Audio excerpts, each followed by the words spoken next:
Hey guys, this is Luke from Mix Made Simple, and today I'm going to give you 5 essential mixing tips that every EDM producer should know to help get your tracks to that professional level sound.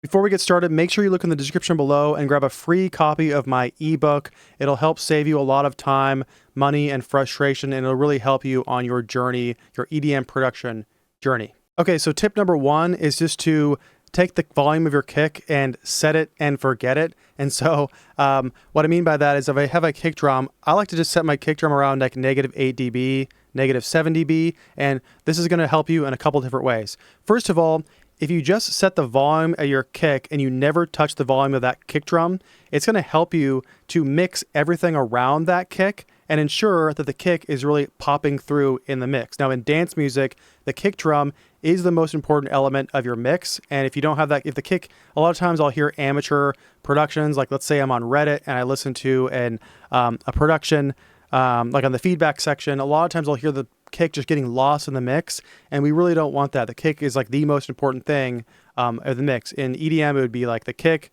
the bass, and then the vocal. You know, the lead vocal is pretty important too, but the kick drum is really important. So by just setting the volume and never touching it again, now you can actually mix everything around that to the kick, and not only is it going to make it mixing easier and setting your levels easier, but then it's also going to set you up for success with your gain staging. So in general, I typically like to bring everything down in volume, like negative, like the kick -8. I'll start with the basses like -10 dB. And then what this does is that it's going to allow you to have more room to work with when you're adjusting your faders, and it's going to give you some headroom to work with by the time you need to master. And if you get to the point where you're mastering and you find that you are right at 0 dB and you don't have headroom, well, you can always just put a utility on the master channel, bring down the gain, and then do some mastering after that. Or you can grab all your faders, highlight everything and really just literally just bring down the volume like 5 dB or something. And this is going to give you some headroom going into your master channel. So that's tip number 1, is to set your kick and forget it. Tip number 2 is to learn a little bit about EQ and low pass and high pass filters. So I remember when I started producing EDM, I didn't really know anything about mixing. And so I just was like making music and I didn't really know anything and my music sounded really bad. But as soon as I found out about like mixing and I started EQing everything, my mixes cleaned up a lot and they sound a lot better. And so really the most simple thing you could do right now, if you don't know what you're doing with mixing, is just high pass all of your instruments, or at least most of your instruments that have like your mids and high range instruments. So like for example, I've got this glockenspiel type, or this like pluck sound. Let's see. Yeah, so something like this, right? So if I take a look at this, so this is called a high pass filter. And the way you can remember that is that high pass lets the highs pass through and it's getting rid of anything in the low end, and a low pass filter is letting the lows pass through, and it's essentially cutting off anything that's high. And so right here, if you take this pluck, if I take this down like this, if you look at the frequency,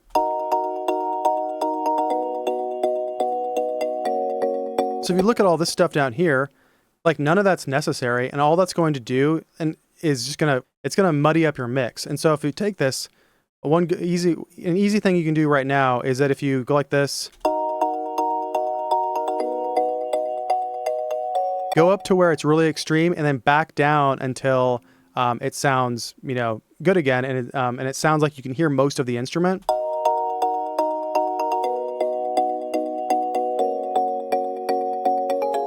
So you can see right there, I'm doing a lot of cutting out stuff that I don't need, but I can still hear plenty of the sound that I want. And also make sure to just do this in the context of the mix. Right now I'm just showing for the sake of example. You can play everything and EQ in the mix, but then this is going to help just really clean up your mix a lot and make everything clear. And so like, these instruments won't interfere with the bass. And in a second, I'll show you how I EQ bass as well. And to avoid muddy mixes, I actually just did a video on this. You can go ahead and you can keep your eye out for the 250 hertz range. And so you'll notice that a lot of instruments will start to build up. And if you have a lot of stuff going on right here in this area, that's when it's going to start to sound muddy and not good and kind of not have a very clear mix. So the solution is if you just, use a high pass filter, and then on all instruments that don't need this area, you can just EQ it out, keep all the good stuff up here, and then you're set up to mix really well with the bass instruments. And so example of a low pass, and I'll check out these, I'll take a look at these pluck instruments because I've got layered bass plucks right here. And so like if I have a bass that's in the sub range, I like to layer bass. And so actually, if I take this, I really only need to use the sub range of this pluck. That high up, I'm layering other plucks that have more of that high sound in the pluck that I need. And so I can just go ahead and get rid of a lot of that and then keep just the sub right there. And so then if I have another pluck right here, see, I'm actually using a high pass because even though this is a bass, I really only want the sound from the mid range of this bass and up here. And so which creates this sound. And actually I'm layering it with another bass right here. That kind of deep housey kind of sound. Oh, and even here I haven't even done this yet. So if we go like this, I can go ahead and slope more of a steep slope. And you can see I was adding some EQ here to really emphasize that. Let's go ahead and take a listen to the difference. And now what I get when I have these all layered together is a really fat, nice sounding bass pluck instrument. And it's also going to mix well with these instruments up here. If I play this really quick.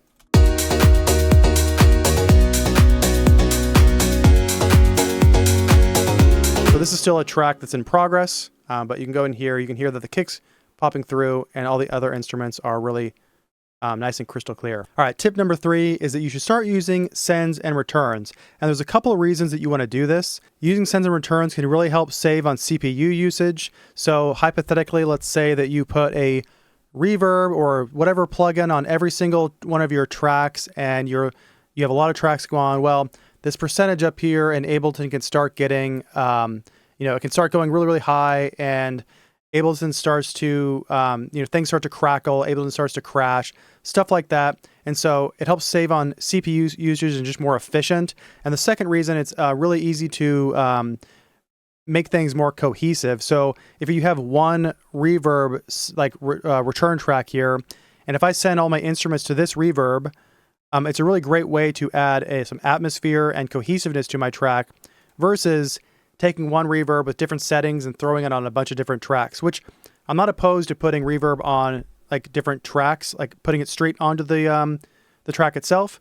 But sends and returns are really great. And there's actually a third reason too, which is that you can do some really cool stuff with sends and returns. And so I'm actually going to show you right now a kind of a pro tip, an advanced send and return trick that you can do. So I got this vocal here, and just to show you what they are, by the way. So these are the return tracks, and these would be the sends. So you're sending essentially a copy of the signal to this return, which then adds the effect to it, and then it's sending back out, and it goes through the master.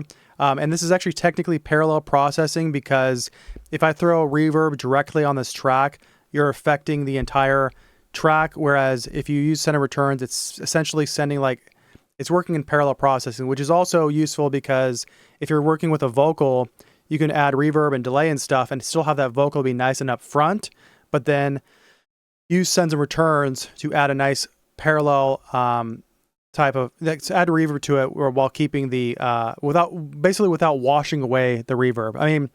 Or the vocal, I'm sorry. You could do this, if you just throw reverb on a vocal, you can turn the percentage down quite a bit and that'll still work just fine. But sends and returns work in a parallel way. And you can also set up parallel compression using sends and returns as well. But that's not what I'm going to talk about. This little advanced little trick we can do here is, this is my vocal, right? Okay. So I'm going to go ahead and show you. So I've got this delay here. I set this up just as a ping pong delay. I set up just for the vocal. And if you check this out, I'm going to reset. I'm going to turn this compressor off. I've got this compressor here. And now if I play the vocal, go ahead and listen what it sounds like with this, the delay I'm using with the send and return with this vocal. Mind blown, many fears, worries you can let go. Dry your tears, promise I will stay. So it doesn't sound bad, but the delay is kind of overshadowing the vocal itself. Like there's too much delay going on. And so what we can do is you can go here, throw an Ableton compressor on there, set it to peak mode, of course, and then go ahead and put it on sidechain mode. And then what we're going to do is we're actually going to sidechain the vocal itself. So I have it labeled verse. Now, watch what happens when I lower the threshold. We're sidechaining this to the vocal. And so when the threshold is lower, the lower the threshold, when the vocal is in, it's gonna not, the echo won't be there at all. And the delay won't begin until the vocal drops out, which is exactly what we want. And I'll just show you just an example of it right now. So let's go ahead and play it and I'll show you how this sounds. Mind blown, many fears, worries you can let go. Dry your tears, promise I will stay close. Oh, I've been where you are. We all got scars. Okay, so that's really cool, right? So let's listen to the difference just one more time to really see this. So with the compressor off. Mind blown, many fears, worries you can let go. Now with the compressor on. Mind blown, many fears, worries you can let go. So you see how the vocal's nice and up front. It's not getting overcrowded with that delay. And then when it drops out, the delay hits, and it's just a really cool thing. That's just one example of something we can do with sends and returns. And it's a neat little trick. And I would encourage you to explore, sends and returns and see what you can come up with and be creative. Okay. Okay, tip number 4 is that you should be referencing. You should start referencing early on in your career and then just continue to do it like basically forever. I mix and master and I still reference, while I'm mixing and mastering, because to me, it's like, why not? It's referencing a high quality professional track can ensure that you have like a concrete, goal an example of professional work to aim for. And here's the analogy I like to give, and especially relevant if you're a more beginner and intermediate, and I'll explain why. So imagine you're learning how to paint, and you want to paint, every day for 6 months, you plan on painting a painting of a house. And there's 2 different scenarios. The first one is you have a picture of a house that you get to look at every single day. It's sitting there in your studio. You get to reference it. You get to look at it while you're painting. And then for 6 months, every day you paint a new picture or a new painting of a house. And then hopefully in 6 months, you're a lot better. Well, the other scenario is imagine that you know what a house looks like, right? So you see one picture of a house, and then now you take that picture away, and then you're just painting by yourself based off your memory, and you're just trying to paint a house every day for 6 months. Well, without that reference there, even though you know what a house looks like in your memory, it's going to be a lot more difficult to get better at painting something that actually looks like a real house than if you had that reference to go off of.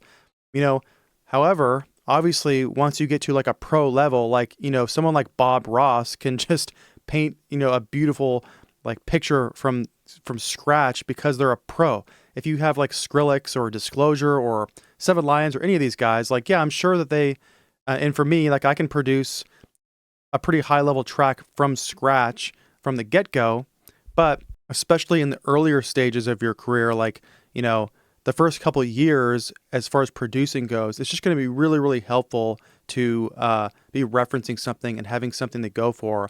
And you can even, like, when you're really beginner, you can just copy people's tracks just to get that to really, like, it's no shame in basically just copying someone's track just to really learn and really cement how to produce a great track. And what I will say is, even though I'm at a pro level now, I still reference all the time, especially in the late mixing and especially the mastering stages. If I'm mixing and mastering for a client, or if I'm producing a track and I'm in the final stages of it, I want to really ensure that that track is really great. And so I'm going to be referencing. It's kind of like, we've got these amazing tracks that exist. Why not reference them? You're doing yourself a disservice if you don't reference, because these professional tracks are out there and they're like the pinnacle, right? And they gives you something to aim and achieve. And so really quick, I'm going to show you how you can set up referencing in Ableton, and then I'm going to show you that a plugin that I use to reference whenever I'm producing or mixing and mastering. So if you don't want to buy anything, the simplest way to do this would be to insert an audio track in Ableton. Make sure that it's routed outside, not through the master, because you obviously don't want to be mastering a reference track. So you just hit this button here. Now you would throw a track on here. So let's say that if I have a reference, let's just throw an audio file just for the sake of example. So I'll just grab some random loop. And so if say this is my reference track, well, now what I would do is go ahead and match the volume. So you're going to match the volume as closely as you can. Just listen, match the volume, the reference track to your track, and then turn it off. And now if I play my track, it's going to play. If I hit the solo button, I'm only going to hear the reference track. And now I can quickly and easily go back and forth, use my ears. Ears is the most important thing. Don't start relying on spectrum analyzers and stuff like that. Your ears are way more important. And so, and they can quickly and easily just listen for details, listen for how their kick sounds, their bass sounds, whatever, and then reference to our track. And it's going to really, really help. If you want to go ahead and buy something, my favorite plugin for this, and this is one of those examples where, as far as getting paid plugins goes, I would just get this right away because it's like so good. It's so amazing. But I would say wait for it to go on sale, because I feel like sometimes this plugin's $200. Other times it goes on sale and it's like $40. So wait for it to go on sale if you want to save the money. It's Metric AB.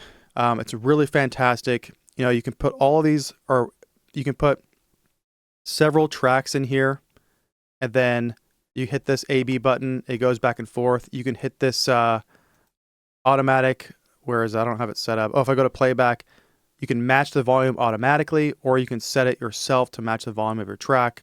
You can then go into, there's all these different ways you can look at the track and look at your own track. There's spectrum analyzer, correlation, stereo image, the dynamics. So you can look at like LUFS, or like loudness, look at LUFS compared to yours.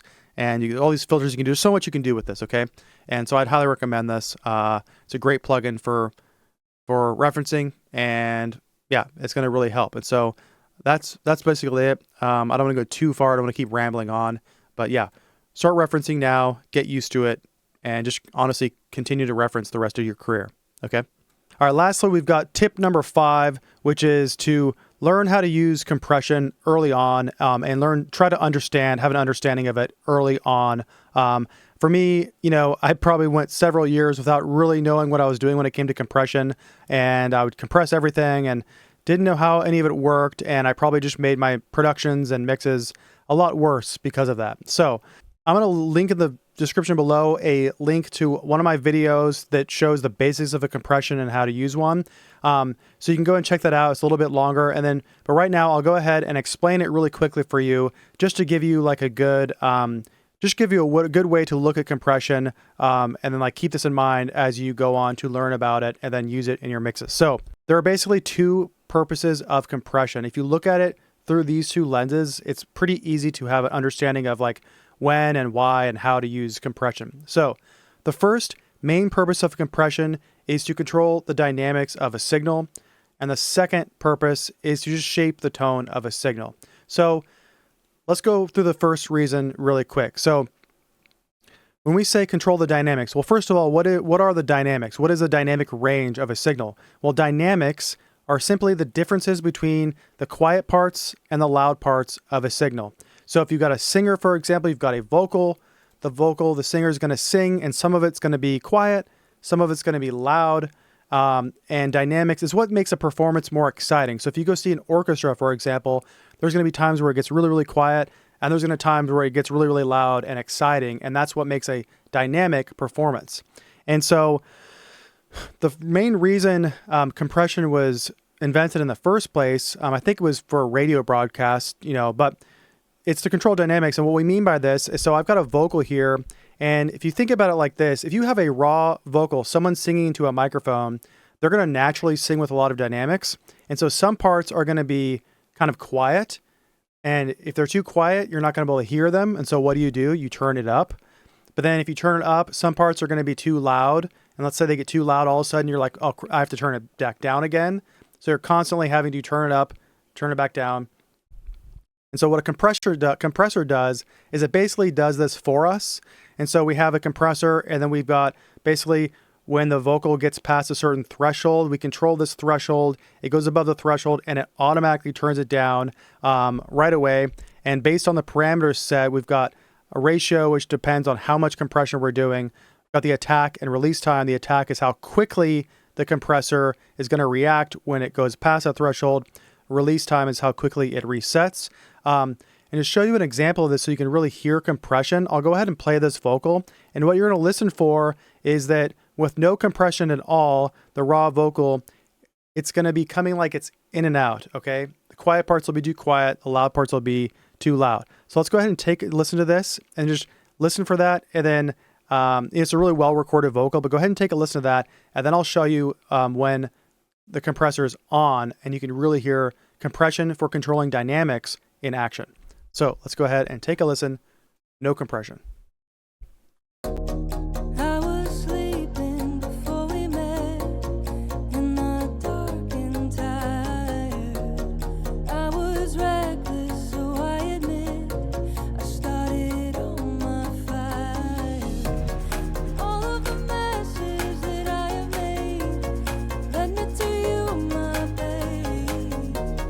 Every lesson, every play, I am no longer. Okay, so now I'm going to play it. I'm going to turn these compressors on. I've matched the volume, so it should be around the same volume, but then go ahead. Now what you're listening for is the vocal is going to be nice and upfront, and it's just not going to be wavering. It's all going to be it's going to be a even dynamic range, which helps us to place the vocal right and upfront and place it in the mix where we want it. So go ahead and take a listen. I was sleeping before we met, in the dark and tired. I was reckless, so I admit I started on my fires.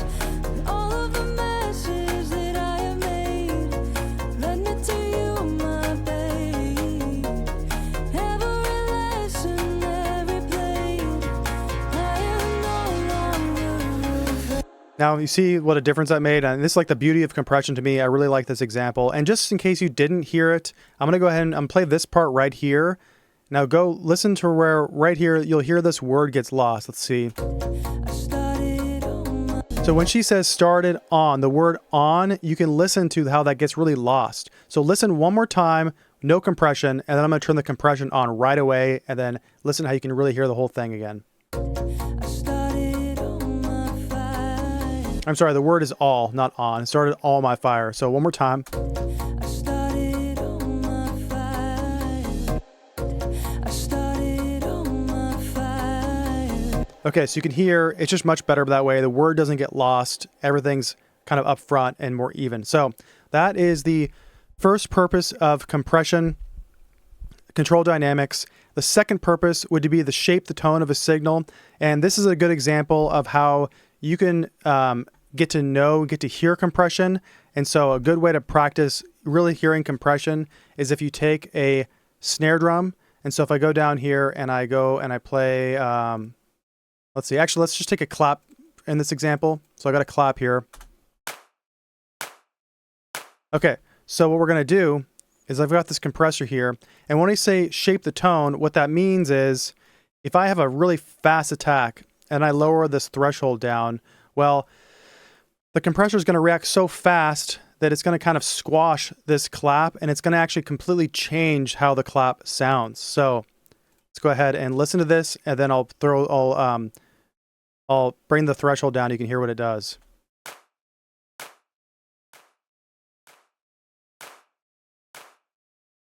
And actually,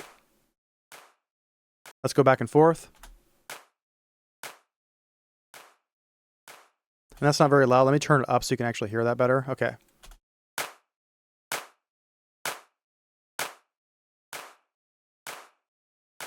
So you can hear that we're actually completely changing the sound of that clap.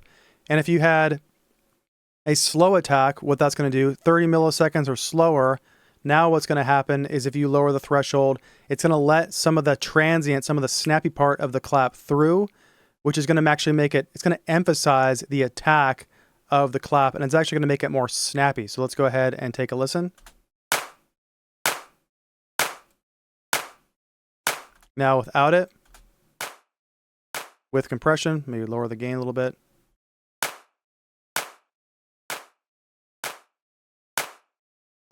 So we're adding a little punch and making it snappier, that clap. And so this is a really great example of how we're shaping the tone of a signal with compression.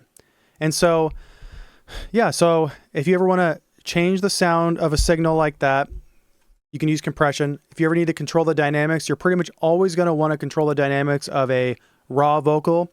If you get a vocal from Splice, it's highly likely that it's already going to be compressed, so you probably don't need to compress it. If you have anything that looks, anything that you just listen for and, you know, and it doesn't have much dynamic range, you don't really have to worry about compressing it unless you want to shape the tone of it in some way.